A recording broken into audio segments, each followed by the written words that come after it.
The sun has left and forgotten me. It's dark, I cannot see. Your stories don't define you, but how you tell them will. Hi, I'm your host, Sarah Elkins. I call myself the Chief Story Maker at Elkins Consulting. And just a quick reminder for our listeners who are interviewing for jobs. I know things are hard right now, and even getting an interview is a coup, and you're excited for that.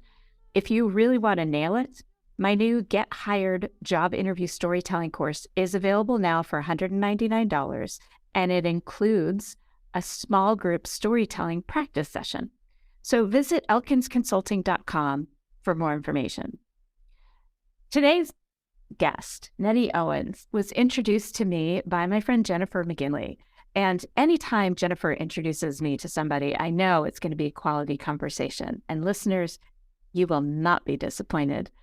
So Nettie, thank you so much for joining me on Your Stories Don't Define You, How You Tell Them Will. It's great to be here, Sarah. Thanks for having me.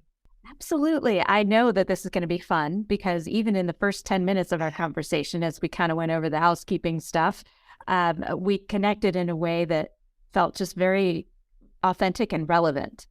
So let's just dive right in. You know from listening to a few of the other episodes that the first thing I'm going to do is ask you to tell us something about yourself that most people don't know about you. So I was thinking about this because you put something that's not on LinkedIn or social media or any other place. Goodness gracious, I've shared an awful lot online. So coming up with the thing that people don't know about me. Well, maybe there's some early stories that people have forgotten about me. But I decided instead to share what I wanted to be when I grow up, because that's definitely not listed on social media. And so early on when I was little, I wanted to be a teacher. But as I, matured, came into high school and college, I was hoping that one day I would be president of the United States. Wow. Did you ever do one of those school things where they say most likely to? Yeah, president of the United States did not come up. Oh, no.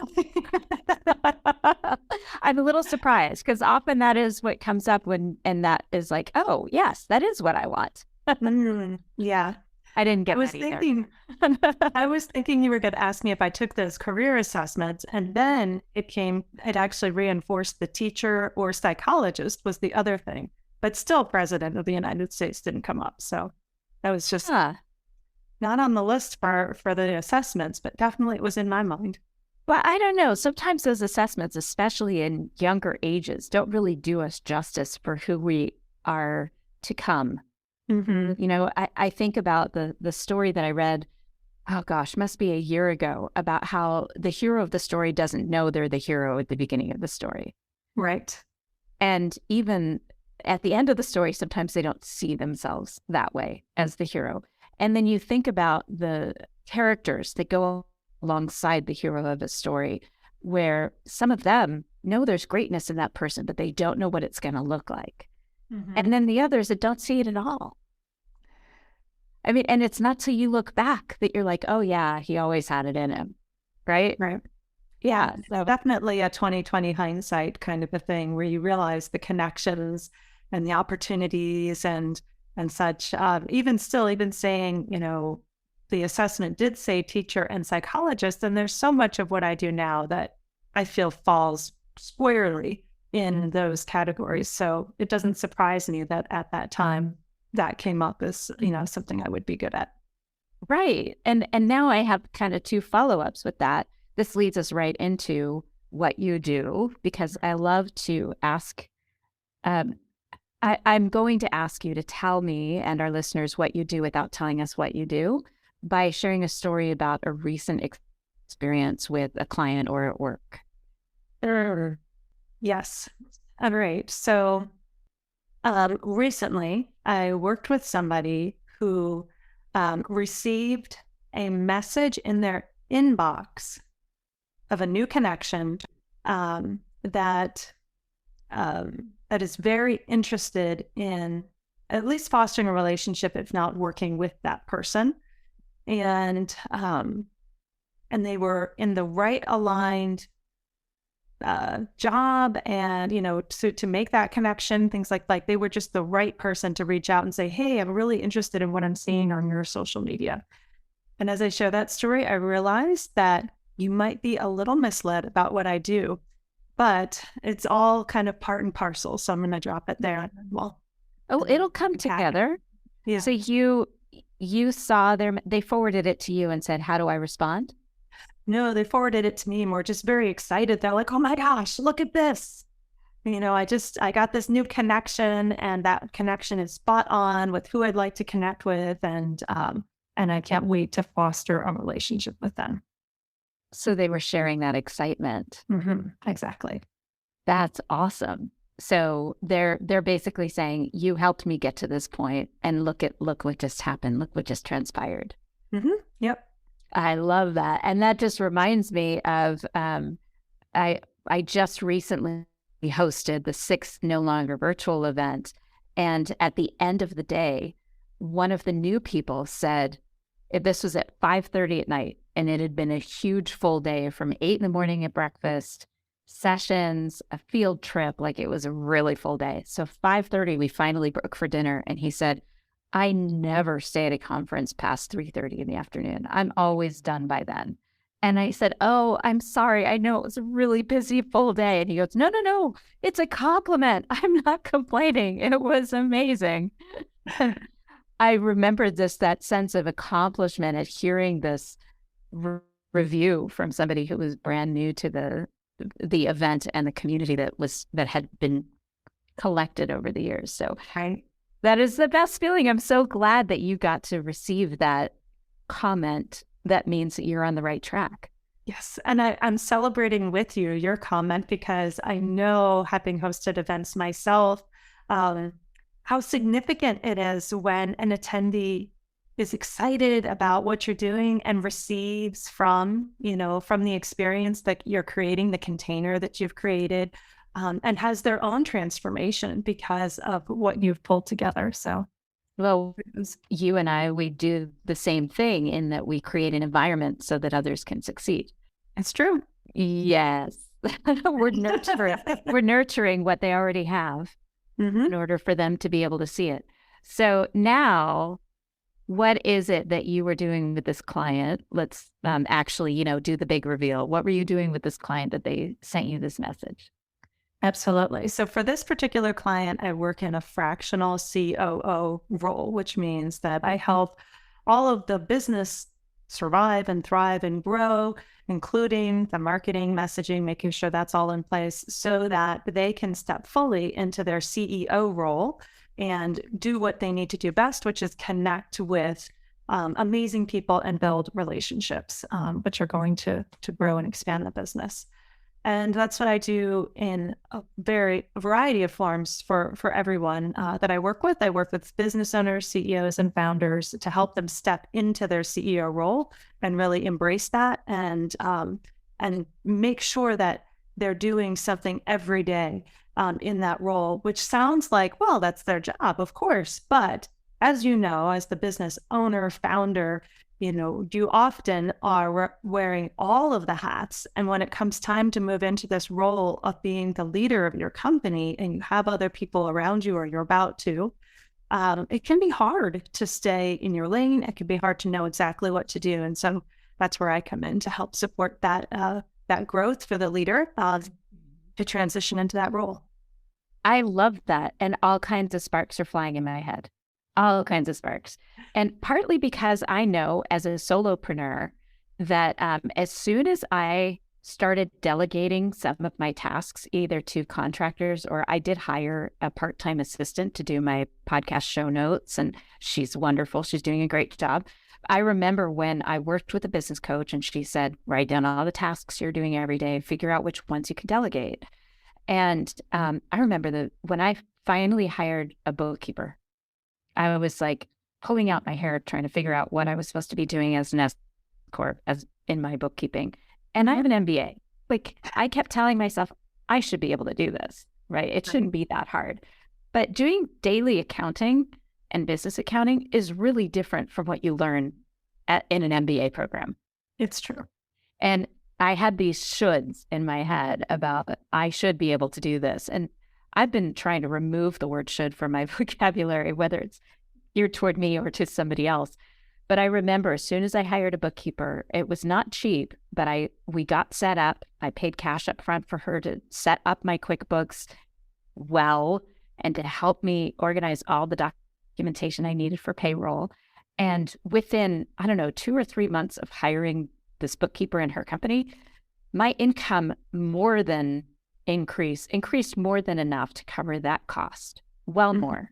Like I was able to give myself a raise. Right. Because I had delegated that. So what you're saying, what I'm hearing you say is that you help that person, you guide them to be able to let go and delegate some of what they need to do so that they can actually run their business. True. So definitely delegation is part of it, but understanding all the facets of their role as CEO. So some of it is managing the team that, that does the daily operations of that implementation of the business. But there are other aspects too, like making sure that they are seeing the future of the company, that they're visioning the future of the company, that they're strategically planning their next steps, that they're not just stuck in the weeds of the day-to-day operations. So it can be delegation, but it can be some of these other aspects. And there's more to it. And then one thing that I find is probably one of the most challenging things, like all of these other things, I feel like you can read somewhere in a business book, on what you're supposed to do as the business owner, leader, founder. And certainly there's aspects of it that are taught in an MBA program, even though most MBA programs aren't really geared towards the small business entrepreneur. But the one thing that nobody talks about as the important role of the CEO is for the CEO to always be pursuing self-mastery, which means that the CEO's job, aside from all these other things, is also to become a better person. And that means a better person in their profession, but also in their relationships and in their well-being. And if we prioritize this and we include it in the job description, it means that if the CEO is working long hours or not eating well or not sleeping, or not exercising, then they're actually not fulfilling their job description, because what happens then is the leader of the company, the one with all the vision and the connections and all of that, suddenly is inoperable, is not available, is not leading anymore. And that's a huge detriment to a company that you're the founder of. Wow. That's huge. And so true. I mean, amazing when you think about you start a business not because you want to give yourself a new job. You start a business because you have a vision and you have a life that you want to live outside of work, and because you're inspired by something. And if you're not taking care of yourself and if you're not growing as a human, you're probably going to get bored. The other thing that popped into my head was these family businesses where they're trying to transition from a parent to their kid, their adult grown person who can take over, but they're having a hard time letting go. I'm sure that a lot of companies would benefit with your expertise about that. There definitely is a different approach, right, when you're talking about a family business, because what I've seen is that oftentimes there's a lot of institutional knowledge within the family, and there's conversations that might happen over the dinner table versus in a recorded meeting. And so you have this effort not only to make a normal kind of transition, but you're also pulling out all of that institutional knowledge and trying to codify it in a way that hasn't necessarily been the norm up to that point. And of course, you're dealing with a relationship, right? Like that's right. Adds another layer. You've got people that you sort of can't fire. I mean, one of the things that I learned when I was first starting my company was never hire anyone you can't fire. Well, when you're hiring your family members, it can get a little tricky when it comes time to saying, well, I don't think it's working out, or, hey, mom and dad, it's time for you to step down in leadership and I'm going to take over. I mean, is that a coup or is it a natural transition, and how does that work out at, the next family function? Well, and that's why it came to mind so quickly when you were talking about, in a different word, but basically mindfulness of a CEO or whoever's leading your organization, whatever their title is, having that self-mastery is going to be critical, especially critical if you're within that family dynamic and you care deeply for and want to keep those relationships strong and undamaged. Right. So self-mastery is going to be critical for all of those involved, not just the founder passing things along to their kid. Wow. There's a lot, you have a lot of work in front of you. That's good. They keep me busy. I really like this idea of self-mastery over, oh goodness, I just lost the word, self-care.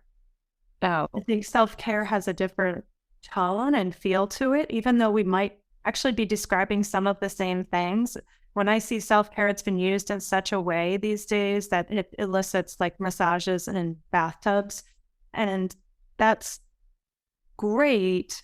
But what we're talking about is sort of this full scope of your wellness, your well-being, your relationships, and your professional development, the whole package. And how can you be that best version of yourself, and bring that to the role that you have in your company. Right. Having some sense of your own emotions and being self-reflective enough to know where you're getting in your own way. Yeah. Everybody's just like soaking that in. And hopefully the listeners too are taking a minute to let that sink in. Well, I think a lot about self-reflection and where it's healthy and where it gets in our way when it's an internal dialogue that's damaging versus an understanding how we're being perceived and making sure we're in alignment with how we want to be perceived. Because I see a lot of disconnect in people, particularly the leaders that I've worked with as an employee in the past before I was self-employed, where they really didn't know. There was like this huge disconnect between how they thought their employees thought of them and what their employees really thought of them. And my friend Heather Younger is amazing consultant and keynote speaker on topics of caring leadership. And one of the things that I said to her was, she was putting together the title and we were brainstorming the title for her third book, which turned out to be The Art of Active Listening. And fantastic, like just so much great information in there. And when we were brainstorming titles, she would put out these titles that were what I consider to be kind of touchy-feely. And I said, you're never going to attract the people who need to read this with a title like that. You need it to be more businesslike. And she said, well, my publisher, who has decades of experience in this, said, you have to write for your audience, the audience you have now. Those are the people, and maybe they are the early adopters. Maybe they are the people who don't really need to hear the messages, but they're hearing the messages because they believe in personal growth and finding these things in themselves and being the best leaders they can be. And her publisher said, that's who you're writing for. And it was so heartbreaking to me because the people who really need to read it are the ones who don't. So, and they don't see themselves in it. I've never heard a micromanager say, oh yeah, I'm kind of a micromanager, and is doing anything about it, right? Like they don't know how to change, or they think that they can't change. So when you are working with that kind of skeptic, what's your approach? And I just had a similar conversation with Wendy Ryan, who does leadership development work, and Learn, Lead, Lift is her book. Fantastic book.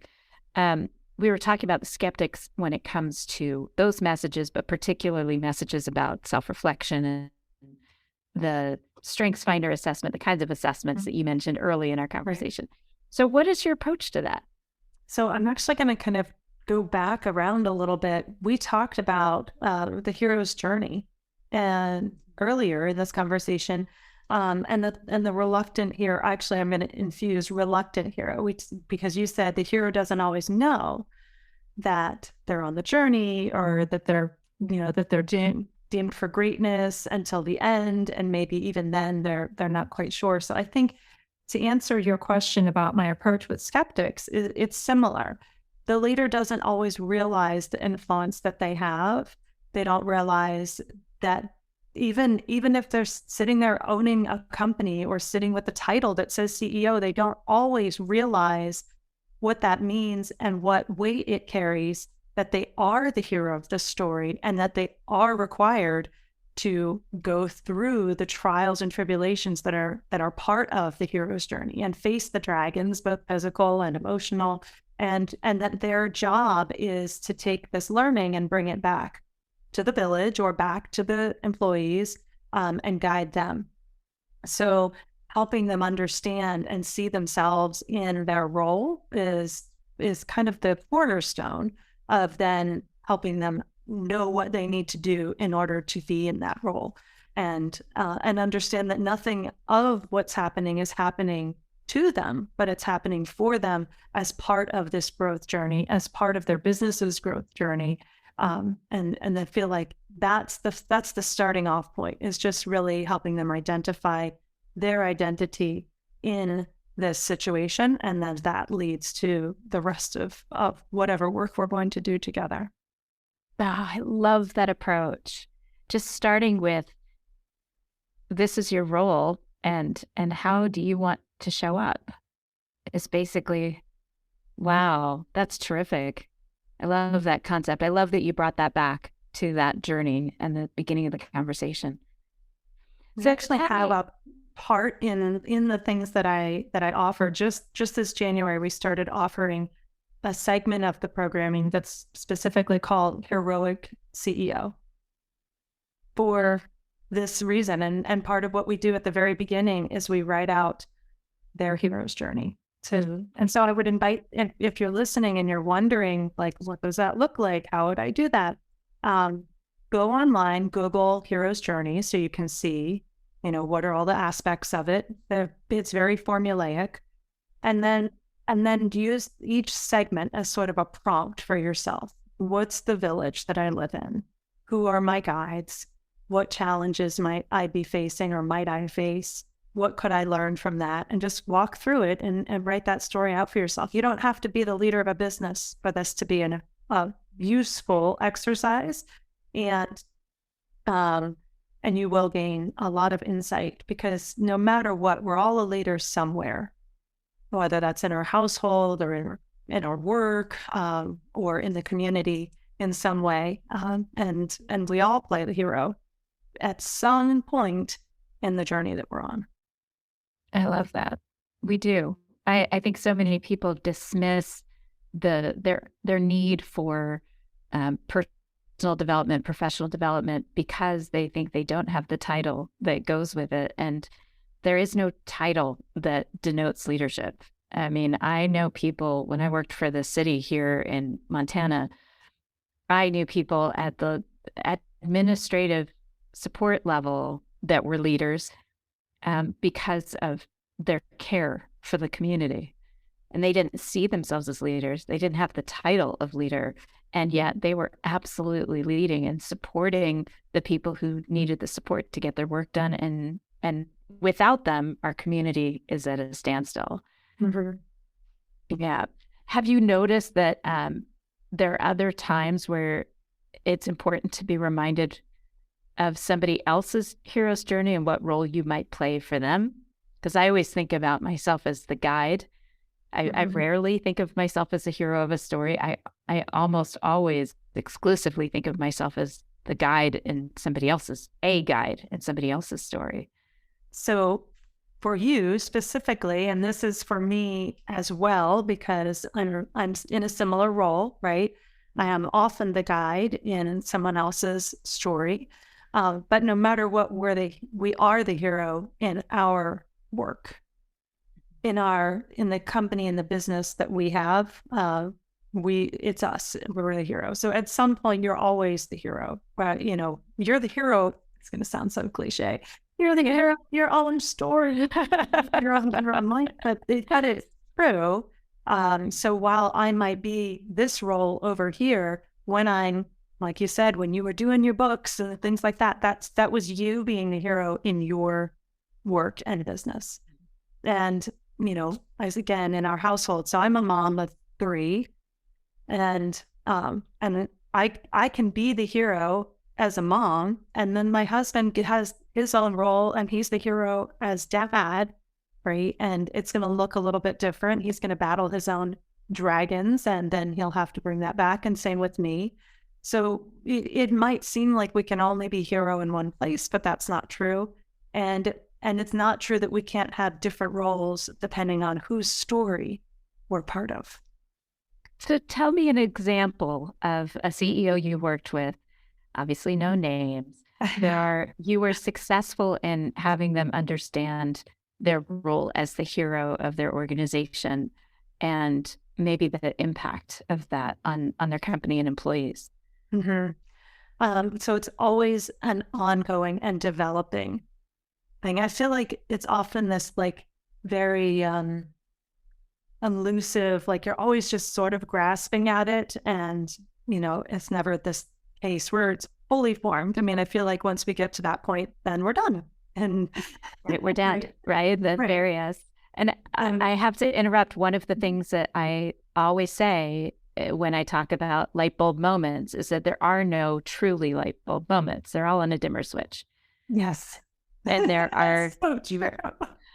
And there are moments when it gets full on bright, but then other parts of your life are still on that dimmer switch. So yeah, certain aspects of your life may become full bright, but not your entire life until you're taking your last breath, as far as I'm concerned. So keep going. So I think of it more like concentric circles, like a vortex. Like you're always moving towards the center, and you get closer and closer, but you're just never quite done in the middle. So there's someone that I'm working with, and what I've noticed over these last several years of working with this person is that the more they step into their role, the easier it is for them to make decisions, and the easier it is for them to for the people around them to do the work that they need to do. And so I think that sometimes there's this sense like, and it goes back to the dimmer switch and the vortex, like, oh, when we finally accept this, then we won't run into problems anymore. Well, that's never These are people that aren't parents. that could be true. It almost seems like the more you accept the role, the bigger the dragons get. And so you're always just continuing on the path of self-mastery. That's why it's important that in this role you understand that self-mastery is part of it, because otherwise you get really frustrated. Like, oh my gosh, I was having trouble hiring and firing staff before, and I figured that out. And so I thought the work would be easier, but it's not, because now I'm noticing that we have to deal with PR messaging and, making sure that we communicate how we operate in the community. And so then the next, fine, we figured that out. We've got a process around it. And now our location is in question, and we have to deal with real estate issues. Like, there's always going to be a continuing path. But one thing I've noticed is that the more you work on this, the easier time you have with decision making. And if you can make decision making like your superpower, then you know that no matter what happens, you have the capability to face it and come up with a plan and move forward. And so that is something that I've seen as far as growth in the people that I work with. There are so many ideas popping into my head, and one is a pretty simple explanation of, as you are mastering certain decision-making styles or how you're going to approach decision-making, and you start making them better and better, you are achieving more and more, which means that you are growing. Your business is probably getting bigger because you are not spending all the time on those individual small decisions. You're making bigger decisions and bigger decisions. And that is a great problem to have, especially if you now have the evidence behind you of the stories of successful decisions and being able to say, okay, I got through that. I can get through the next one. Mm-hmm. Absolutely. I'm a fan of building up wins, small wins. It might be at the beginning, when you're on this journey, and that the first thing is just these little tiny wins where, you allow the contractor that you're working with to make a mistake. And that's a little win because that means that you're trusting somebody else with the work and knowing that they'll be able to remedy whatever the mistake is that they made. And so you build up these little wins over and over, and then it's easier to make the bigger decisions because you have, like you said, this track record. Something else that I want to bring up here is, I've mentioned self-mastery a lot. The more that you are well, the easier the decisions are to make. So from a biological standpoint, a physiological standpoint, we can't make decisions when our decision-making tools, our brains, aren't at their optimum. So when you are in this space of growing your business and meeting bigger and bigger dragons, as we talked about, it's going to be more and more important that you're getting rest, eating well, exercising, meditating, building up your relationships. Those things that keep your body functioning really well are just as important as making sure that you're documenting processes, which I think is really fun. And I'm glad somebody likes that. And meeting with new clients and, refining your sales process and, defining your marketing and your brand. It's just as important that you're also taking care of yourself, because you can't do this without the other part of it, without the ability to make those decisions.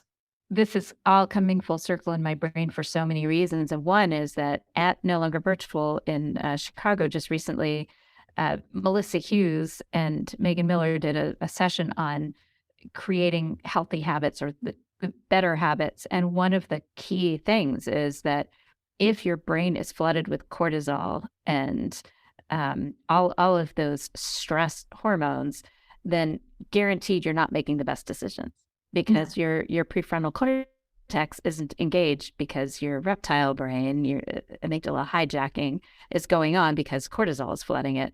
So all of that makes so much sense neurologically, what you're saying. And I just don't think enough of us see that and understand it. So I'm really glad you're doing what you do with the approach that you're doing it. Well, I think it's easy to say that, okay, well, it's just this one time. Like, oh, I'm just going to stay up late to finish this one time because I really have to get it done. And if I don't, well, these things aren't going to happen. Or, I'm just going to eat this really fast, disgusting meal because I don't have time to, get another meal that's going to be better for me. But those just this one times add up over time, and we're constantly choosing, the one path over the other, because we don't often think of how important that is to our role and that we're trying to perform. We think it's a nice to have, and we position it over here with bathtubs and massages as self-care, and it's not. It's a necessity. We work so inefficiently when we're run down. When we've gotten less than 6 hours of sleep, we might as well be operating drunk. That's the research. And we would never show up to work drunk. Most of us wouldn't show up to work drunk. So the idea, but we don't equate those in our mind. We haven't, and society hasn't really put the value in our well-being. And so it is bucking the trend to say, you know what, actually, it would be better if I ate a really healthy meal, took a nap, and then tried to solve this problem, or go to bed and work on it in the morning. And you're going to be so much more efficient, and the answers that you'll come up with will be better. Besides the fact that while you're sleeping, your brain is probably figuring out the problem, the solution as it is. So it's better than you just kind of like pounding on it. But we don't prioritize that as a culture. We don't prioritize that. Agreed. So to come full circle, at the beginning, you talked about your client that was so excited for the connection that was going to be made. Tell me a specific incident where you were like aware, first of all, of your positive impact on somebody, a particular person, and you realize that you were in the pocket of your hero's journey? Mm. You said the first. No, just Okay. anytime. Anytime. Like when my story about some like rewinding. I don't know. Thank you. story about Danny saying, "Oh my gosh, this conference was so amazing that I didn't Right. want to leave. That I could stay until 5:30, still working my brain." So that kind of story.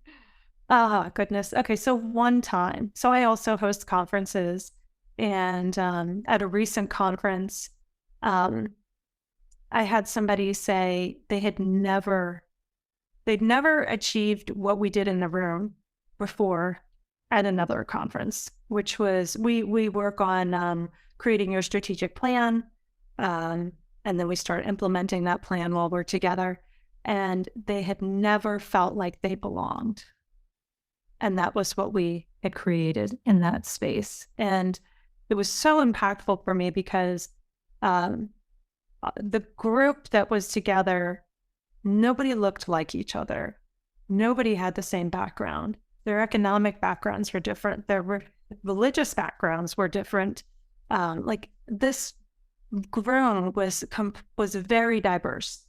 The common thread was just that they all owned businesses, but that was it. Their businesses were all extremely diverse, and to say that she felt like she belonged in this space, I just felt spoke volumes. And that feels to me like my sweet spot, when I can bring people together in the common thread of, hey, we're all working on growing businesses, and they feel like this is where they should be. And that's my my light bulb moment.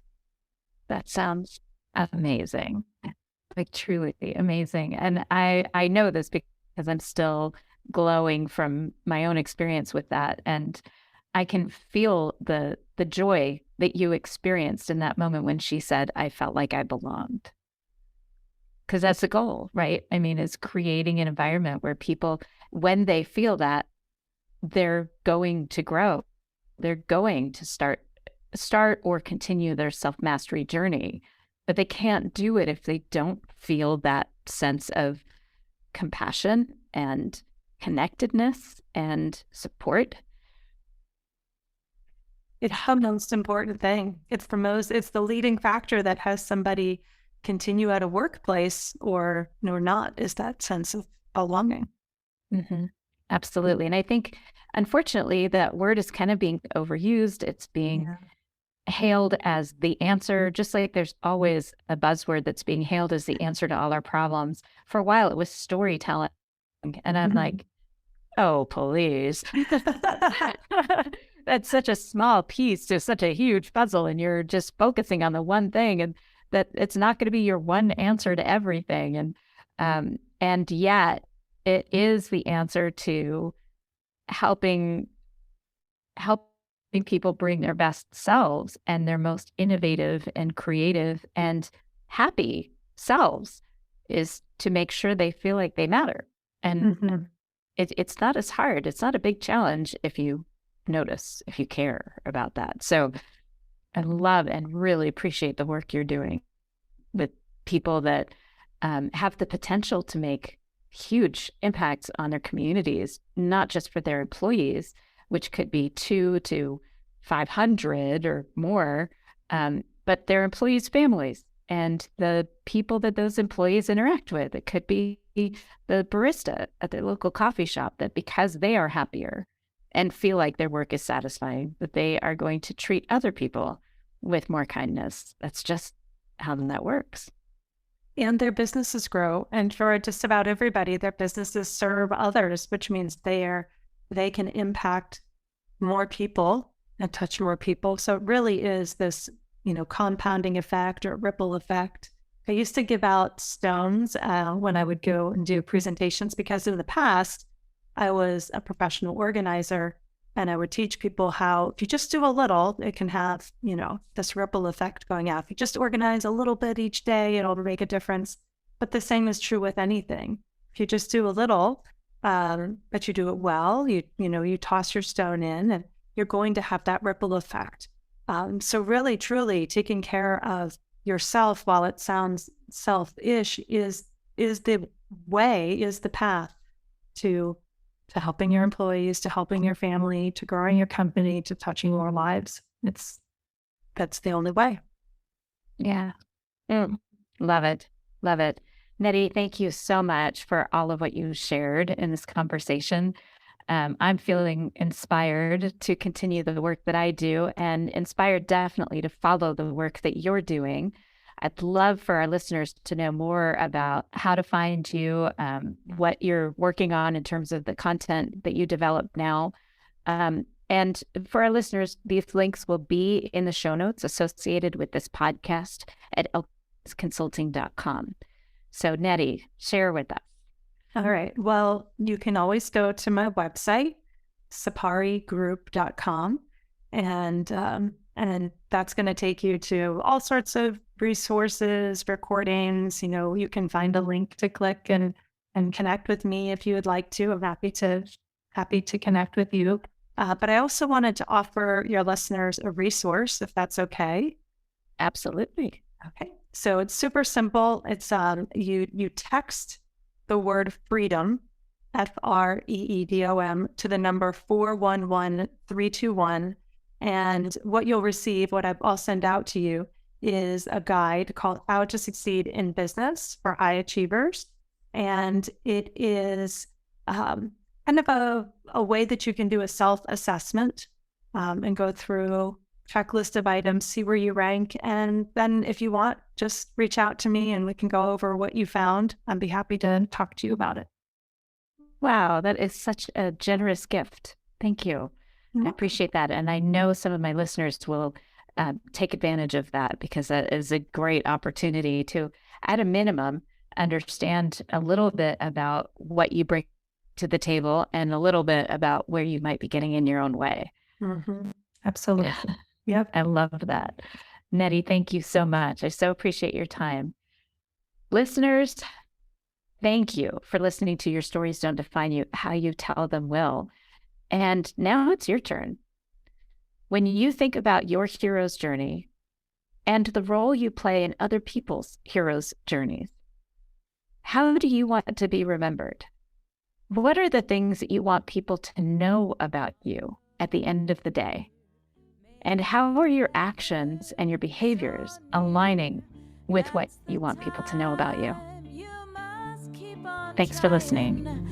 Smile, what's the use of crying? You'll find that life is still worthwhile if you just smile.